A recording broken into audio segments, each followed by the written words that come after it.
Welcome to the course Compiler Design.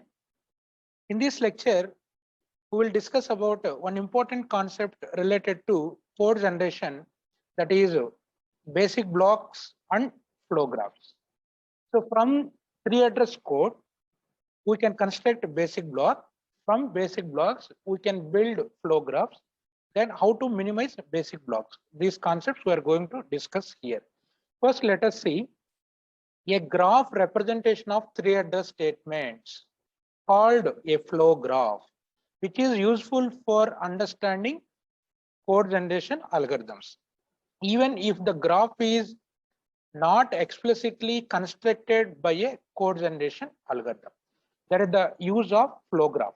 A graph representation of three address statements, which is called as a flow graph, that is useful for understanding code generation algorithms, even if the graph is not explicitly constructed by the code generation algorithm.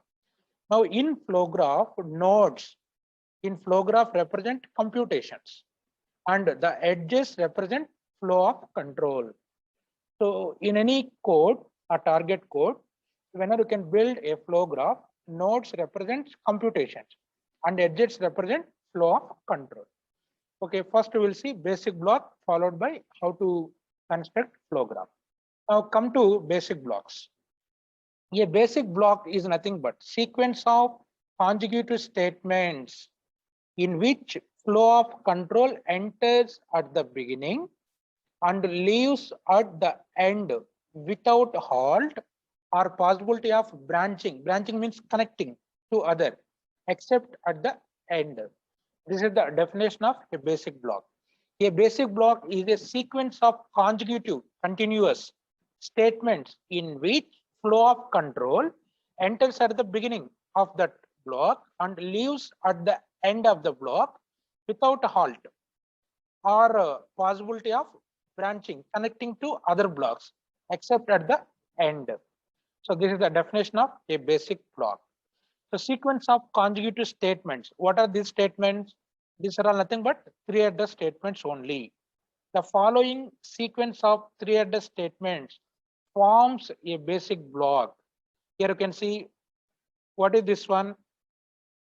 So these statements are three address statements. So the sequence of three address statements which forms a basic block.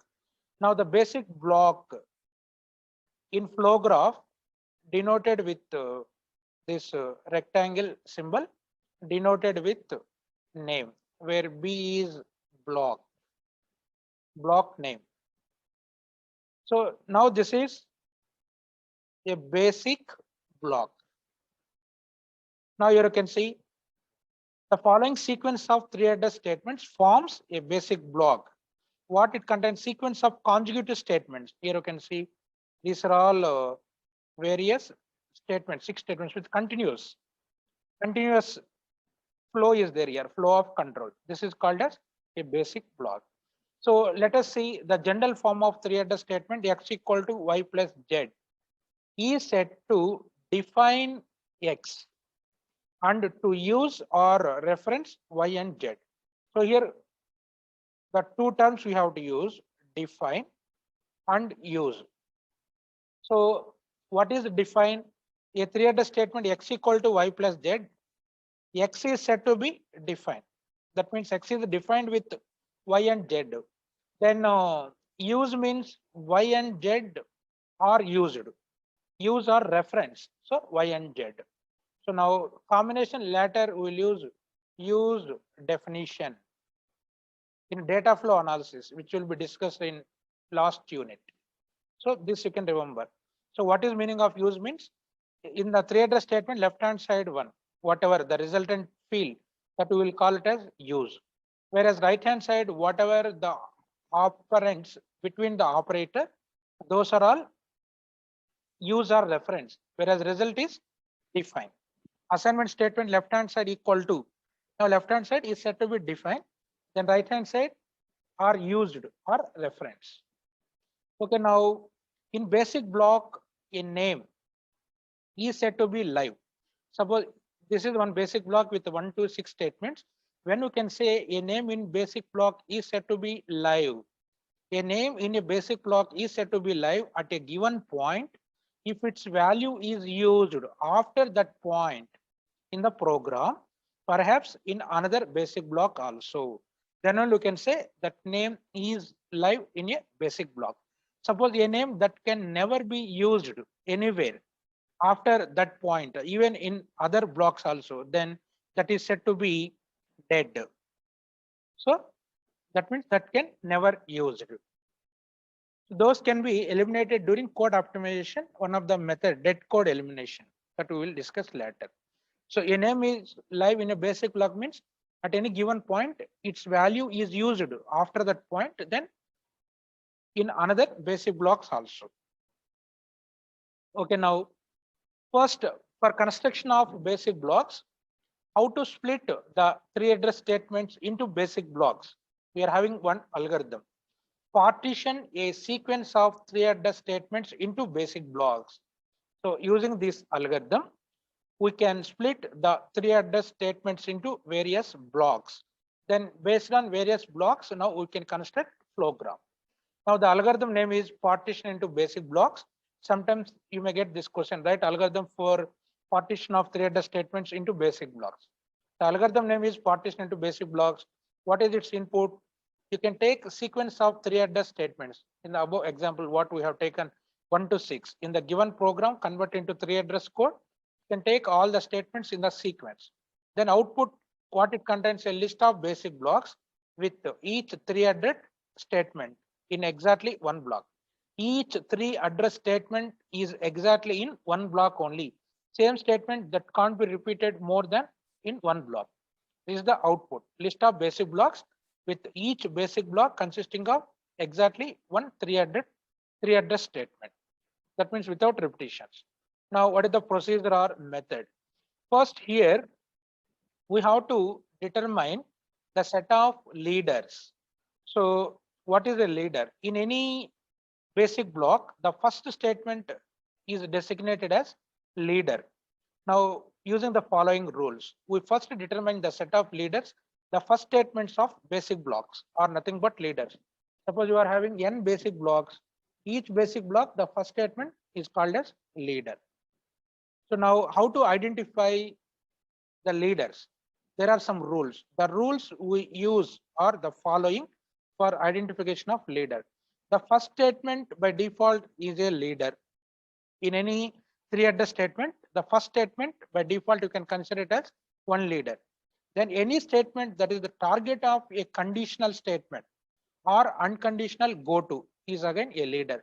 Suppose if a less than b go to so and so, then what is the target of that conditional statement?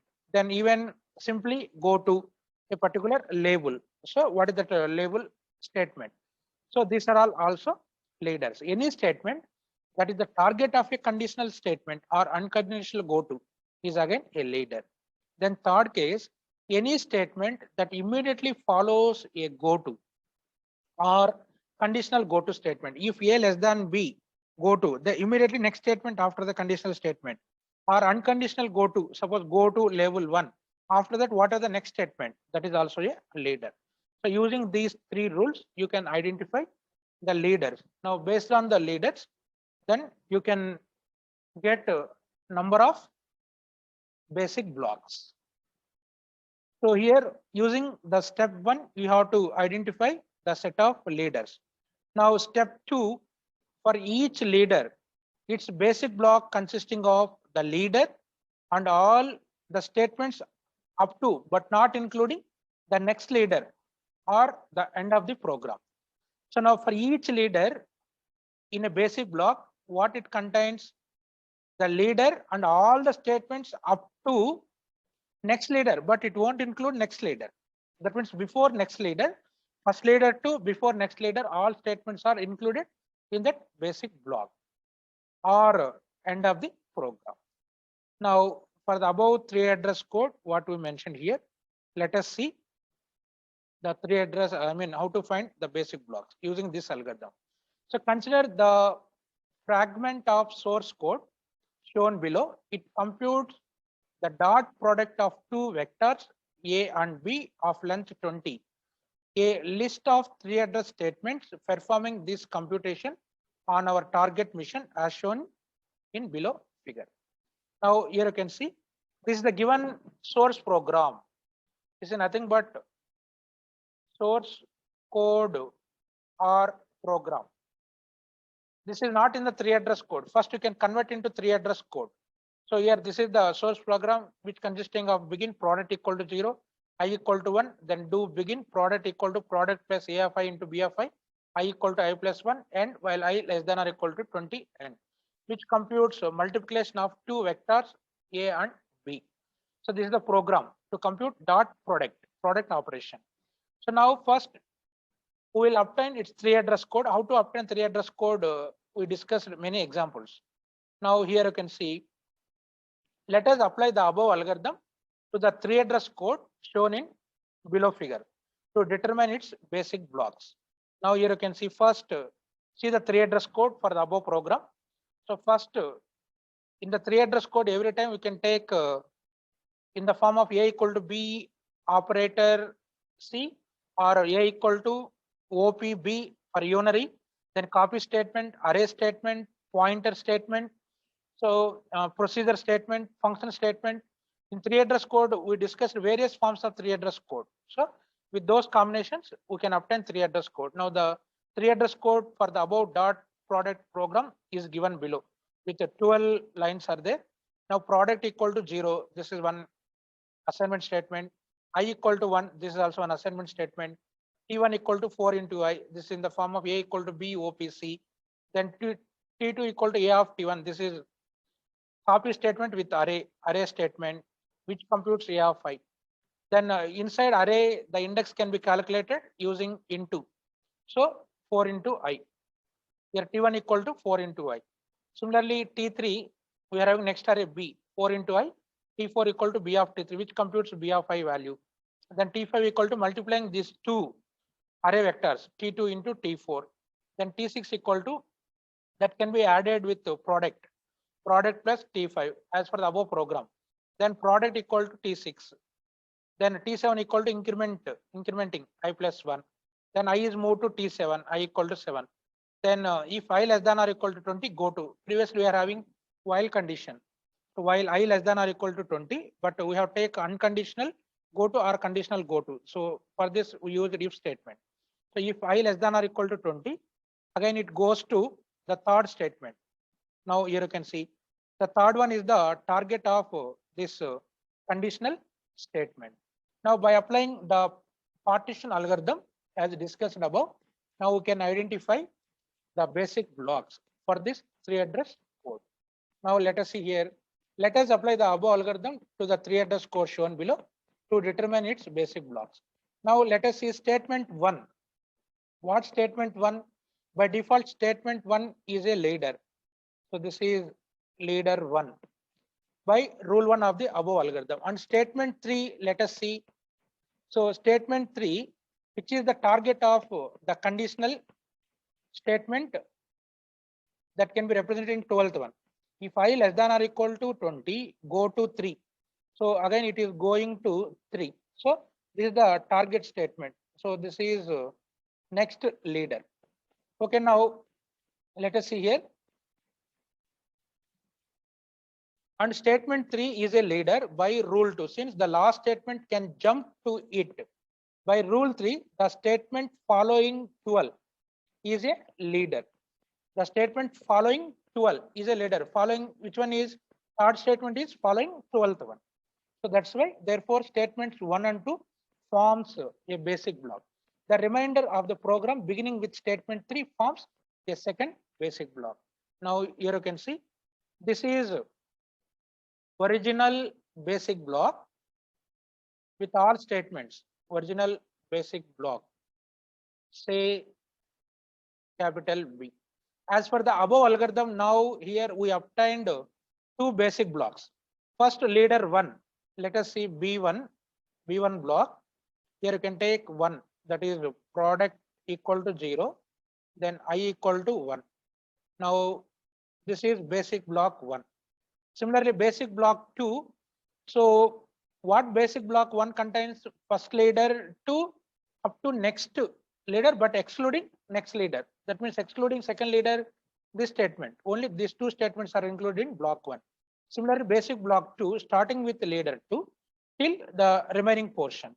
Now here you can see statement 3, T1 equal to 4 into I, then 4 up to 12th statement. Now here you can see this is basic block 2. So as per the above algorithm, here two leaders are identified. Here first one is leader. Here product equal to 0 is the leader. Therefore, two basic blocks are identified here. So like that, by using the above algorithm, you can find list of basic blocks. With these blocks, later we can construct its flow graph. How to construct that flow graph, that we will see later.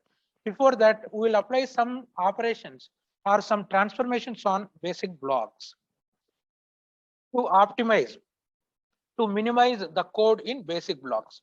So whenever you can optimize or minimize code, then we will generate our efficient target code.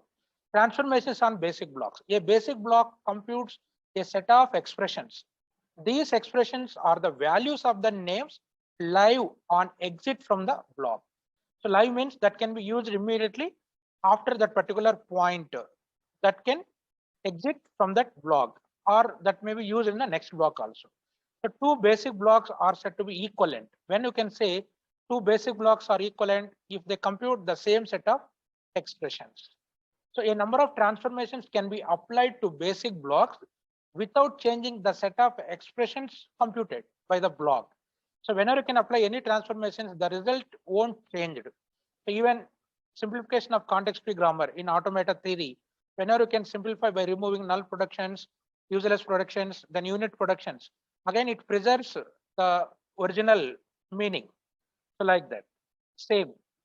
So a number of transformations can be applied to basic block without changing the set of expressions computed by the basic block. So many of these transformations are useful for improving the quality of code that will be ultimately generated from a basic block. So there are two classes of transformations. So all these transformations are applied to a particular basic block. That's why these are all called as local transformations. So there are two important classes of local transformations that can be applied to basic blocks. These are all structure preserving transformation. Second one, algebraic transformation. So these two are called as local transformations applied to particular basic block within that particular block, inside the block only. Now, this is also an important question. Sometimes they will ask, explain various local transformations applied to basic blocks, or explain structure preserving transformations or algebraic transformations of basic blocks. Now let us see one by one with the detail. So structure preserving transformations, various operations are there. The primary structure preserving transformations on basic blocks are the first one, common subexpression elimination. So here in DAG, how we did common by constructing directed acyclic graph, common subexpressions are automatically deleted. So the same operation is used here for structure preserving transformation. See the name itself here, you can see structure preserving. So the evaluated expression should be preserved with the original expression. Whatever the original expression computes, even after applying this transformation also, which gives the same result. Then second operation, dead code elimination. In the above we mentioned, when a name is live in a basic block, that can be used immediately after that particular point or in another block. Otherwise, that is said to be dead. So those can be eliminated using this transformation, dead code elimination. Then renaming of temporary variables for simplification purpose. Whenever temporaries are there, we can use some new names. Then interchange of two independent adjacent statements. These are all the four structure preserving transformations. Now we will see one by one with examples. So the first one, common subexpression elimination. For a basic block, wherever the repeated expression that can be occurred more than once is occurred, that can be eliminated using common subexpression elimination. The same concept we used in DAG, directed acyclic graph. So let us see the basic block with a sequence of three other statements: A equal to B plus C, B equal to A minus D, C equal to B plus C, D equal to A minus D. So now this is a basic block. basic block, what it contains, set of sequence of three address statements. So now here you can observe the second statement, what it contains, b equal to a minus d. Then the fourth statement, d equal to a minus d. Right hand side, it contains the same expression value. So therefore, the second and fourth statements compute the same expression, namely, here you can see what it contains, b plus c if you can take. So what is b? A minus d. Then again here d also. So b is b equal to a minus d, d equal to a minus d. Suppose here, if you want to compute the last statement, d equal to a minus d, what is the a value? In the first statement, b plus c. You can substitute here b plus c minus d. So it computes the same value. A minus d means here also a, b plus c minus d. Here also b plus c minus d, which computes the same expression. Therefore, the second and fourth statements compute the same expression. That is a minus d means by substituting a value b plus c. This is a. A minus d means b plus c minus d. And hence this basic block may be transformed into the equivalent block after removing the common subexpression. Now here you can see a equal to b plus c as usual used here. Now second one, b equal to a minus d is also used. Then c equal to b plus c. Then d equal to, in place of a minus d. So what is this value? This value same as b. So here we used b here. Now the expression a minus d is occurred only one time. So automatically the common sub-expression is eliminated here. Now this is the resultant basic block. Resultant basic block after eliminating the common sub-expression, that is a minus d. So now here, even you may raise another question. The first statement is b plus c. Third statement is also b plus c. But this b plus c is not common sub-expression. The reason, let us see here. The first and third statements in 1 and 2 appear to have the same expression on the right. But the second statement redefines b. Therefore, the value of b in the third statement is different from the value of b in the first statement. And the first and third statement do not compute the same expression. That's why these are all not common sub-expression. Here you can see a equal to b plus c. Now you are computing b here, b equal to a minus d. So now here c equal to b plus c. So in place of b, you can use the latest value, that is a minus d. That's why the first and third statement won't evaluate the common sub-expression. So this you have to take care. Whenever you are removing common sub-expression, both places, whether it is evaluating the same value or not, that you can identify carefully. Then the second transformation, structure preserving transformation, dead code elimination. That means if a name is not live, then that is to be dead, that can be removed. Suppose x is said to be dead, that is never subsequently used at the point where the statement x equal to y plus z appears in a basic block. Then the entire statement followed with x is to be removed. So then this statement may be safely removed without changing the value of the basic block. Whenever you are removing the value of x, so y and z, any dependency is there without changing the dependency. So you can remove safely. That is called as dead code elimination. Then the third operation, renaming temporary variables. But suppose we have a statement t equal to b plus c, where t is a temporary. If we change the statement to u equal to b plus c, where u is the new temporary variable, and wherever b plus c is used with the old name t, replace t by u with a new temporary name. So and change all uses of this instance of t to u. Then the value of the basic block is not changed. So in fact, we can always transform a basic block into an equivalent block in which each statement that defines a temporary which defines a new temporary. We call such a basic block a normal form block, normalizing uniformity. So like that, we have to rename the temporary variables. Then fourth operation, interchange. Interchange of statements. Suppose we have a block with two adjacent statements, adjacent independent statements. So you can interchange. Suppose here T1 equal to B plus C, T2 equal to X plus Y. Now T1 is interchanged with T2 equal to B plus C. Now T2 becomes T1 equal to X plus Y. So then we can interchange the two statements without affecting the value of the basic block, if and only if neither X nor Y is T1. Now here you can see X nor Y is T1 and neither B nor C, that is B plus C, is T2. So here one important note you have to observe that a normal form basic block permits all statement interchanges that are possible. For normalization purpose only, we will interchange the statements and rename the temporaries.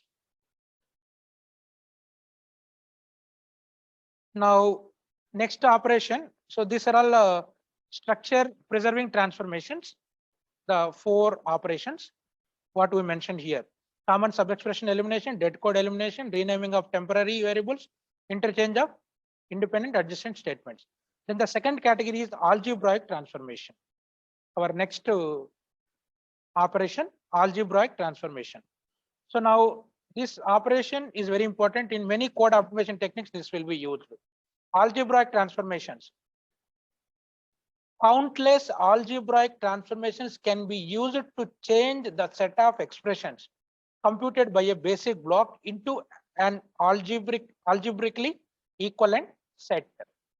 So countless algebraic transformations are applied on basic blocks to change the set of expressions computed by basic block into an algebraically equivalent set. The useful ones are those that simplify expressions or replace expensive operations by cheaper ones. Suppose we have complicated with high precedence operations are there. Those are all replaced with low precedence operator like into by plus or minus, then divide by plus or minus or into like that. So that is called as algebraic transformation. Now let us consider one example. The statements such as x equal to x plus 0 or x equal to x into 1 can be eliminated from a basic block without changing the set of expressions it computes.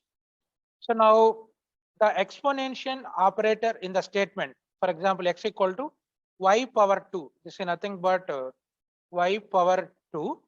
So usually exponent operation is the complicated one that can be reduced to with a cheaper one which gives the same result. So usually this one requires a function call to implement. Using an algebraic transformation, this statement can be replaced by the cheaper one but equivalent statement. Now here this can be written as y power 2, so can be written as y into y, which gives the same result. Now you can see x equal to y into y. This is the cheaper one. So that is star is used, whereas exponent is expensive operation. Expensive operation. Simply algebraic transformation, nothing but transforming expensive operation to cheaper one without affecting the value of the expression that computes. So like that, we'll apply countless algebraic transformations for basic blocks. So then coming to, that's all about basic blocks. Then coming to flow graphs. Now, till now, we understand what is basic block, then how to find the basic blocks, then how to construct its flow graph. Let us see here. So flow graph, we can add the flow of control information to the set of basic blocks, making up a program by constructing a directed graph, which is called as flow graph. A flow graph is a directed graph. Now in flow graph, what are the nodes now? The nodes are denoted with basic blocks. The nodes of the flow graph are the basic blocks. Now one node is distinguished as initial node. So it is the block whose leader is the first statement. In any basic block, the first basic block, wherever the first statement is leader, that you can designate as initial block, like in automaton initial or start state in the similar fashion. So the first basic block with the first leader is designated as initial node. Then there is a directed edge from a basic block B1 to basic block B2. So when you have to draw a directed edge from B1 to B2, the condition here can, if B2 can immediately follow B1, B2 can immediately follow B1, then only you can draw a directed edge from B1 to B2. So follow B1 in some execution sequence. That is, if the following cases, if there is a conditional or unconditional jump from the last statement of B1 to the first statement of B2, or B2 immediately follows B1 in the order of the program, and B1 does not end in an unconditional jump. In these two cases, you can draw a directed edge from B1 to B2, or if it is B2 to B1 also. So you can draw in the reverse order. This is nothing but we say that B1 is a predecessor of B2 and B2 is a successor of B1, like in tree. So how the dependent adjacent nodes are siblings in a similar fashion. Okay, now the above basic block example, now we will consider here. For that, now how the flow graph is constructed. The flow graph of the program given is shown below figure. So this is the program. Now in examination, they will give this program only. Then what they will ask? So construct flow graph for the given source program. First, what you have to do, the steps. First, obtain 3 address code. Then step 2, what you have to do? Find basic blocks using the algorithm discussed above. Then construct flow graph as per the steps we discussed here. So to construct flow graph, these are all the steps.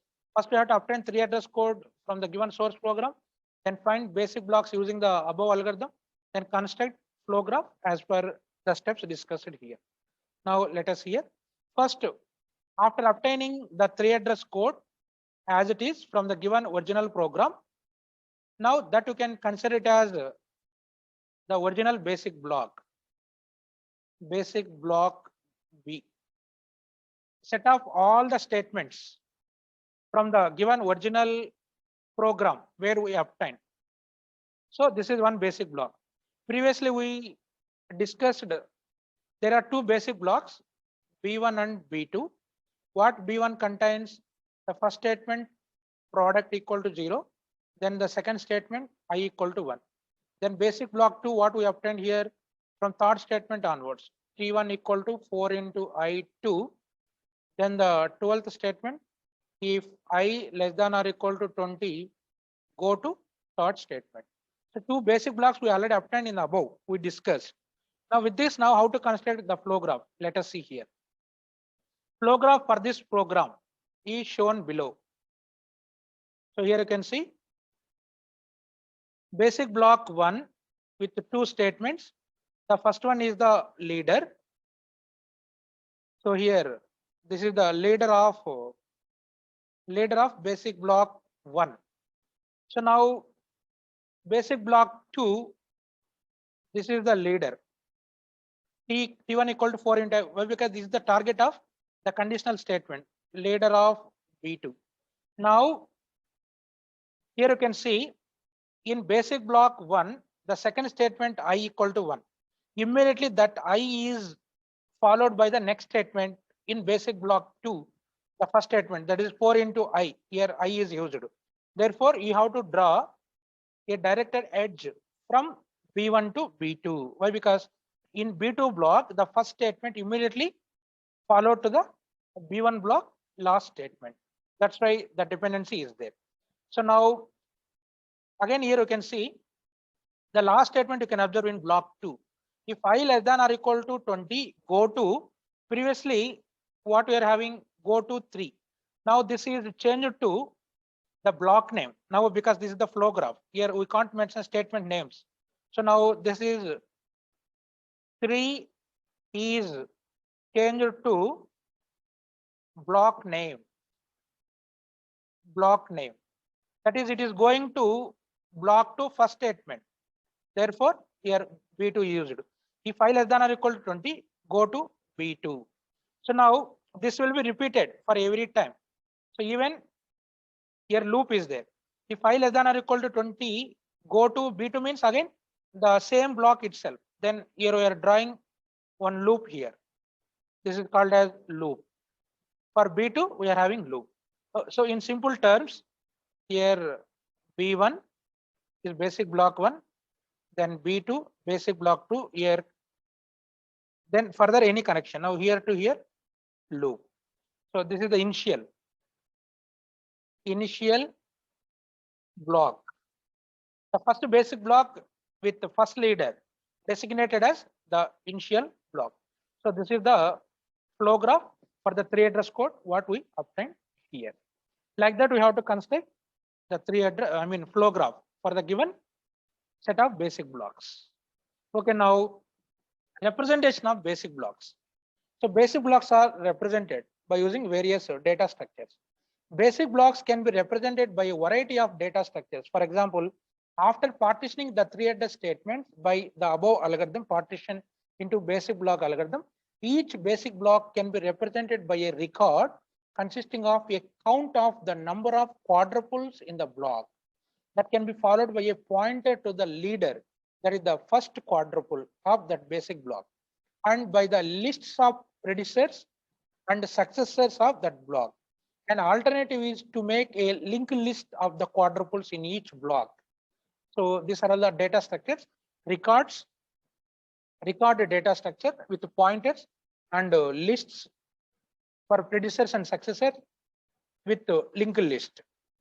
Then using some explicit references also.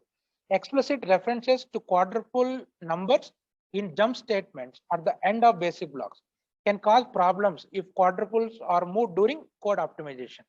For example, if the basic block B2 running from statement 3 to statement 12 in the intermediate code of the above flow graph were moved elsewhere in the quadruples array, or where shrunk means fast particle, the third statement. So that is, if I less than or equal to 20, go to B3 actually. Now that is changed to block name. Would have to be changed. Thus we prefer to make jumps point to blocks rather than quadruples. So rather than statement, what we used here, block name. So then loops in flow graphs. In the above flow graph, it contains one loop for B2. In a flow graph, what is a loop and how does one find all loops? Most of the time, it is easy to answer these questions. For example, in the above flow graph figure, there is one loop consisting of block B2. In general, answer to these questions, however, are a bit subtle, that is change or distinction. It is sufficient to say that a loop is a collection of nodes in a flow graph. Collection of nodes in a flow graph such that the following conditions needs to be satisfied. All nodes in the collections are strongly connected. That is, from any node in that loop to any other, there is a path of the length 1 or more totally within that loop. Then that is one case. Another case, a collection of nodes has a unique entry, that is a node in the loop such that the only way to reach a node of the loop from a node outside of the loop is to first go through the entry. A loop that contains no other loops is called as inner loop.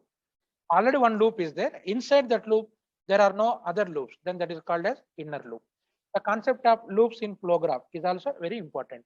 In the above flow graph, we are having one inner loop. Why? Because inside no other loops are there. Okay, now how to optimize the basic blocks? It's the important concept. Optimization of basic blocks. This can be done by using DAG representation, directed acyclic graph. So optimization of basic block is also called as the DAG representation of basic blocks. We know what is DAG in intermediate code representation. Syntax trees, we constructed DAG, which is used to eliminate common subexpressions. So DAG stands for directed acyclic graph, the same concept we will use here. DAGs are useful data structures for implementing transformations on basic blocks. A DAG gives a picture of how the value computed by each statement in a basic block is used in subsequent statements of the block.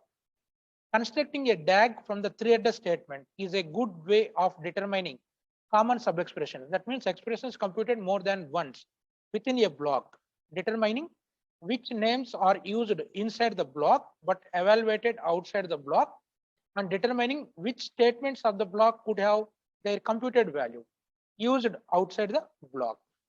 So in the previous starting of this session, we removed the common subexpression elimination as part of structure preserving transformation. Same. So that is the purpose of DAG actually. A DAG for a basic block or just DAG is a directed acyclic graph with the following labels on nodes. So again, the construction steps are given, but with respect to basic block here, leaves are labeled with unique identifiers, all the leaf nodes, either variable name or constant. From the operator applied to a name, we determine whether the left value or right value of a name is needed. So most leaves represent right values. Then the leaves represent initial value of the name, and we subscript whenever the same name is repeated with 0 to avoid confusions with labels denoting current values of the names. Like in our grammar, arithmetic expression grammar, E derives E plus T. So left hand side E and right hand side leftmost T. To discriminate, we'll use suffix like E1. Similar to that here also. Then all interior nodes are labeled by an operator symbol.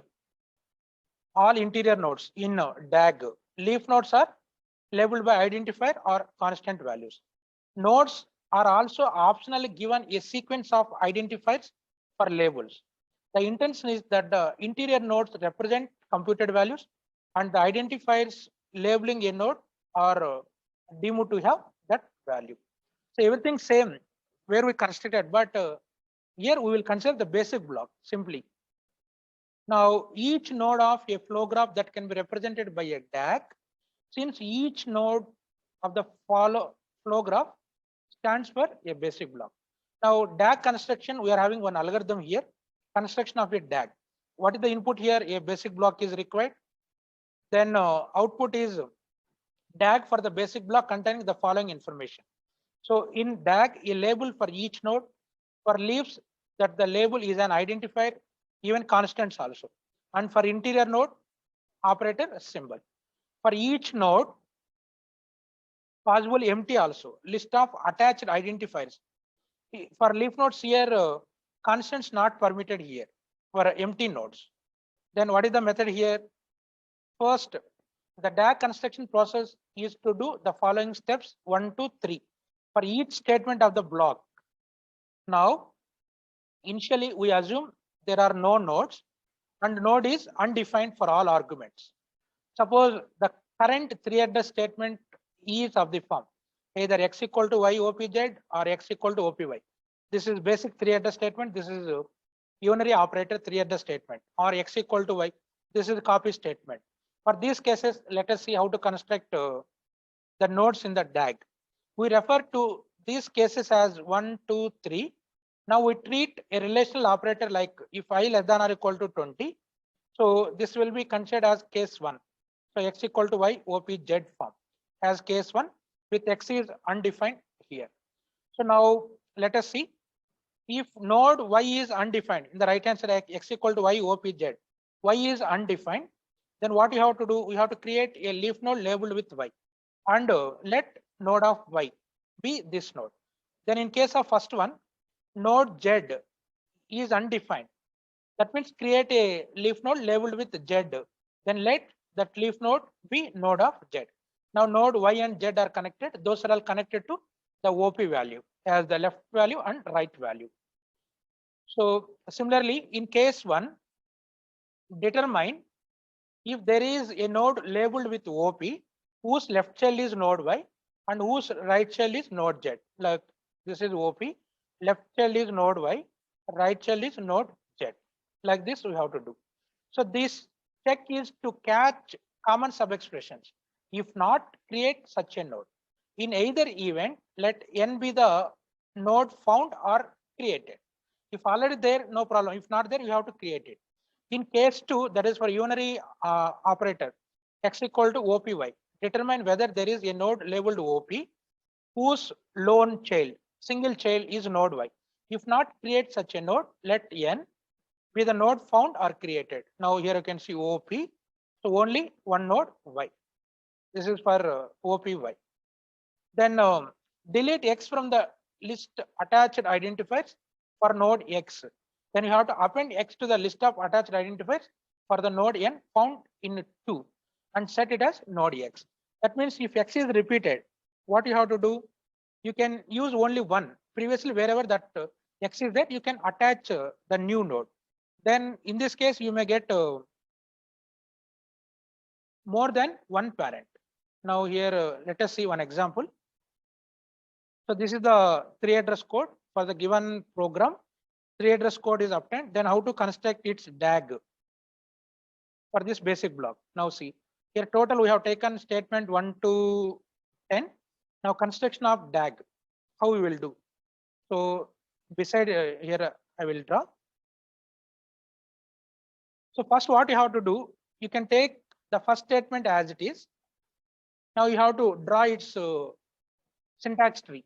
For t equal to 4 into I, first you can take into OP as the interior node, then left value is 4, right value is I. So this is 4 into I. Then you can name the node with the identifier. Now this node is T1, like annotated parse tree, how we used for a dependency graph. Now T1 equal to 4 into I. Next statement, what we have, T2 equal to A of T1. So already T1 is there, you no need to take T1. So now for array brackets, you can take as array brackets as interior node. Now you can see its right value is T1 connected to this one. Left value is one new. This is not there. You can create a node with A. Now its name is T2. Now T2 equal to A of T1. Next one T3 equal to 4 into I. See already 4 into I is there, but same value is used. So here you can use the identifier new. So this 4 into I is used only once. The common subexpression is eliminated here. Similarly, next T4 equal to B of T3. So already we are having T3 one node. Now you need to create another one. Now here you can see. So right side it has T3. Left node again you can create a node with B. Now B of T3, this value is T4 now. Now here T4 equal to B of T3. Left value is B, right value is T3. If anyone already there, you can attach to that particular node. Then next one, what we have T2 into T4. We are having T2, we are having T4. These two you can attach to the its interior node labeled with OP.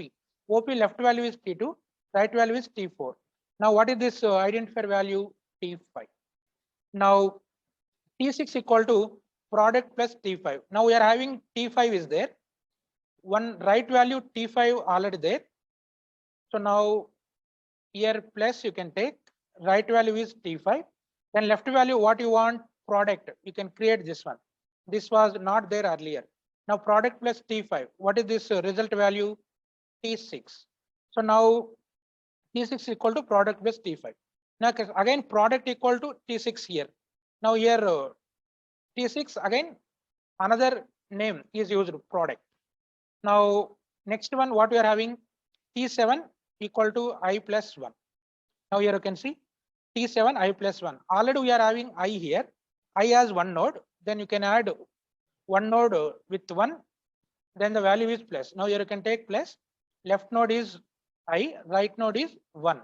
So to discriminate I, here you can give the suffix 0. Now what is its value? This is T7 I plus 1. Next I equal to T7. Again this is named as I.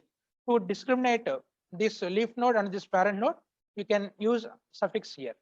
Okay, now next one what we are having, If I less than or equal to 20, go to 1. This you can consider it as the case x equal to y op z format. So now here already we are having I as the left value. Here you can see I as the left value. Now the operator you can take less than or equal. Then right value is 20. Now go to 1 that you can mention the node labeled with 1. Now you can see all the 10 statements are included.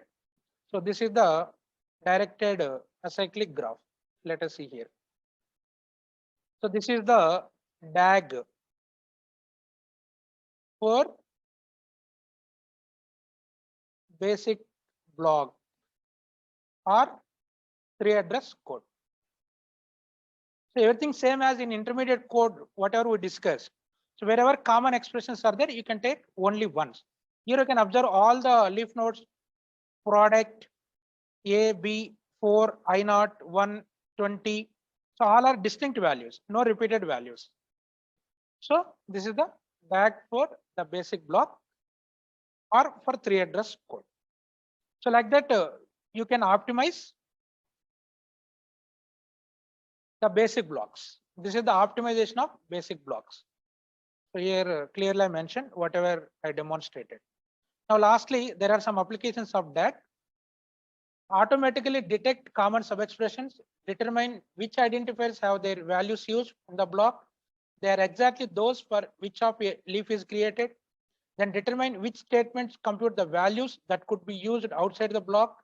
Then DAG may be put is to reconstruct a simplified list of quadruples, taking advantage of common subexpression and not performing assignments of the form x equal to y, unless absolutely necessary. So this is the optimization of basic block by constructing DAG. Then another use by using algebraic identities also will use, like algebraic laws in regular expressions in the similar fashion. X plus 0 equal to 0 plus x equal to x we will use. X minus 0 equal to x. X into 1 equal to 1 into x equal to x. X by 1 equal to x. X power 2 can be written as x into x. 2.0 into x can be written as x plus x. X by 2 can be written as x into 0.5. Then the third algebraic identity, constant folding. In constant folding, we evaluate constant expression at compile time and replace the constant expression by their values. This is the another way of optimization of basic block by using algebraic identities. Okay, that's all about basic blocks, flow graphs, and optimization of basic blocks. So next class we'll come up with next topic, that is a simple code generator.